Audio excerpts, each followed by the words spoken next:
It's Friday, July 17th, 2026. You're listening to the DX Today AI Daily Brief. Today, the World Artificial Intelligence Conference opens in Shanghai with President Xi Jinping expected to attend in person for the first time. TSMC posts a record quarter on surging AI chip demand. And Nvidia plants its physical AI flag in Japan with a new world model and an industrial coalition. Let's get into it. China's flagship AI event of the year opened today in Shanghai. The 2026 World Artificial Intelligence Conference runs through July 20th, and President Xi Jinping is expected to attend in person for the first time since the event began in 2018. He is expected to lay out China's vision for AI diplomacy at a forum today, putting Beijing at the center of the global conversation on how the technology should be governed. The scale is enormous. More than 140 forums, over 1,100 exhibitors, and hundreds of product debuts are packed into 4 days. The conference has become China's premier stage for showcasing domestic models, robotics, and chips. And this year's edition carries unmistakable geopolitical weight as global AI governance takes top billing. From the conference to a new treaty. On Thursday in Shanghai, 29 countries signed an agreement establishing the World Artificial Intelligence Cooperation Organization, a new intergovernmental body that will be headquartered in the city.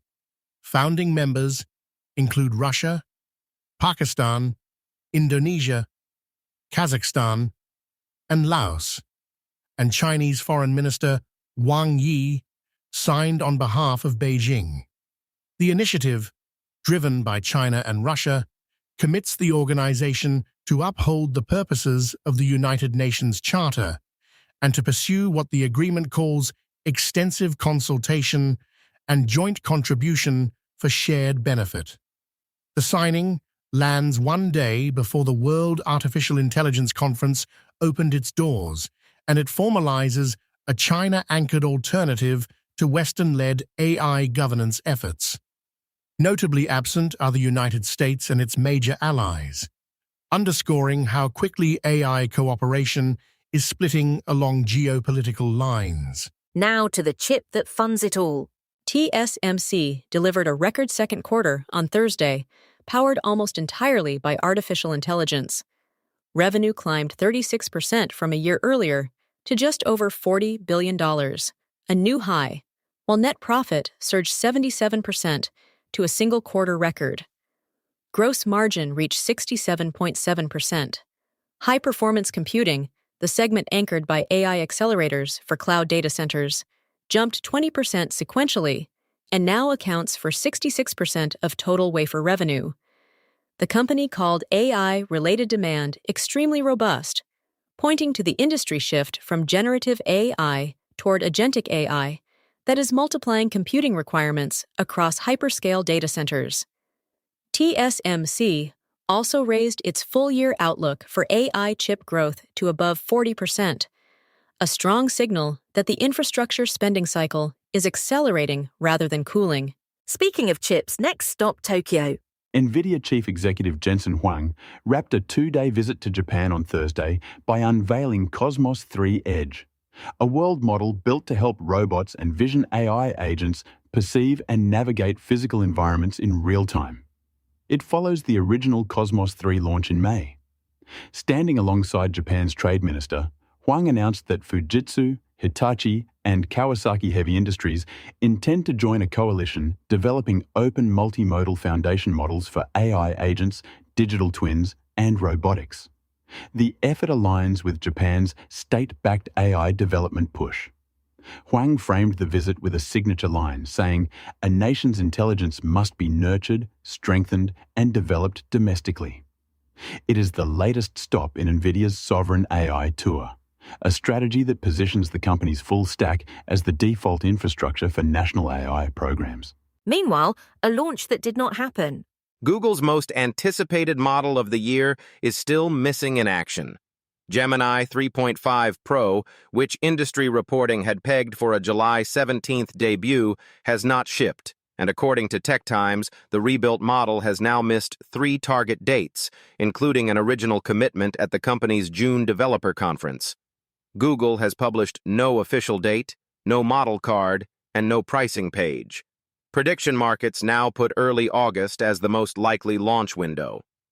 The delay follows a bruising stretch of talent departures, with Gemini co-lead Noam Shazir leaving for OpenAI and Nobel laureate John Jumper departing for Anthropic. The leaked specifications remain formidable, including a 2 million token context window, but every week of delay hardens the competitive field the model will eventually face. From models to streaming screens. Netflix told investors on Thursday that it expects a second consecutive quarter of slowing sales growth, and artificial intelligence is central to its recovery plan.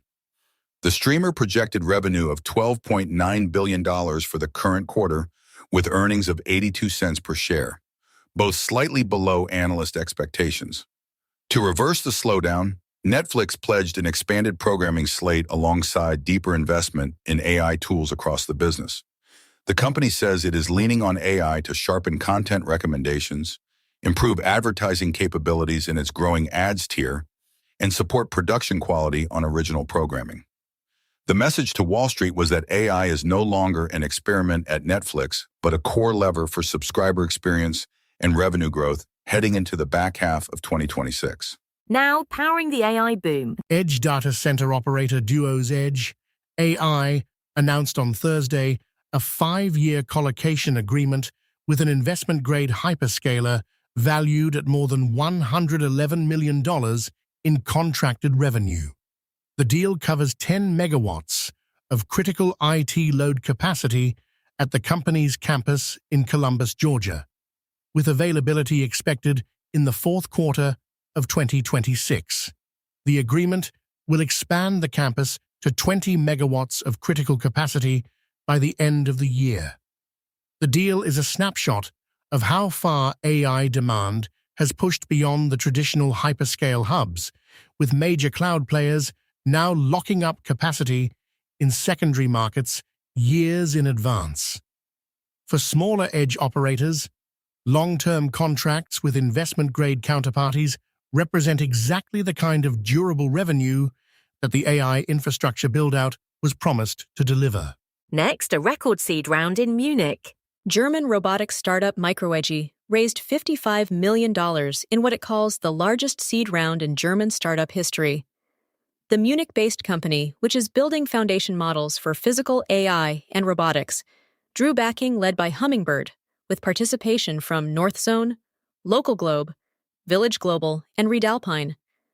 The round announced Thursday is one of the strongest signals yet that physical AI has matured into a serious venture category in Europe, not just in Silicon Valley and China. Investors are betting that the next wave of value creation comes from systems that act in the physical world, rather than generate text on a screen. For Germany, with its deep industrial and manufacturing base, a homegrown robotics intelligence champion carries obvious strategic appeal, and the capital's now flowing to match that ambition. More money moving. Enterprise agents next.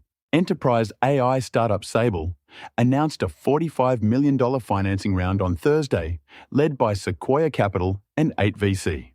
The company is building an AI employee named Aiden, designed to handle customer-facing work that has traditionally required human agents. The round drew a notable roster of angel investors, including HubSpot's co-founders and Cognition chief executive Scott Wu, alongside investor Antonio Gracias. Sable is positioning Aiden not as a chatbot, but as a full digital worker that can own customer interactions end-to-end. The bet from Sequoia and 8VC is that the customer-facing AI employee becomes a standard hire across industries, and that the winners in this category will look less like software vendors and more like staffing companies whose workers happen to be made of code. And healthcare gets its round too. Medical technology company Xenter announced Thursday that it has raised $58.25 million in Series B financing from existing shareholders, prominent family offices, and healthcare-focused investors.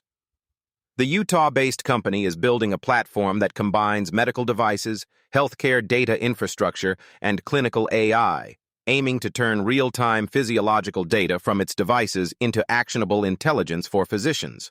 The round closed at the end of June and was announced publicly Thursday. Healthcare remains one of the most active frontiers for applied AI investment, and Xenter's raise reflects investor conviction that the sector's value will come from companies that own both the data-generating hardware and the intelligence layer on top of it, rather than software alone. Two more before we go. Data platforms first. Storage and data management company Qumulo announced NeuralSearch on Thursday, alongside an independent software vendor partnership with Databricks. The integration connects Qumulo's unstructured data platform with Databricks open sharing, described as the first open protocol to cover agent skills, AI models, and unstructured data together. The goal is to let enterprises make massive stores of files, video, and documents directly searchable and usable by our AI agents without building custom pipelines. It is part of a broader industry race to make enterprise data, most of which sits unstructured and untapped, ready for agentic AI systems. For Databricks, the partnership extends its open sharing ecosystem deeper into the storage layer. And for Qumulo, it positions the company squarely in the AI data readiness conversation. And finally, AI meets structural engineering. Global engineering firm Arup and structural software maker YJK launched AI Designer in Hong Kong on Thursday, a digital platform that applies artificial intelligence to structural engineering design. The first phase focuses on two core applications: structural design optimization for reinforced concrete and steel buildings, and piled foundation layout and design optimization. The partners say the system improves the efficiency, quality, and productivity of engineering workflows by letting algorithms explore design options that would take human engineers weeks to evaluate. It is a reminder that the AI transformation is reaching deep into professional disciplines far from the chatbot spotlight, and that in fields where safety margins and material costs are measured in millions, even single-digit optimization gains are worth real money. That's your briefing for Friday, July 17th, 2026. For DX Today, stay curious.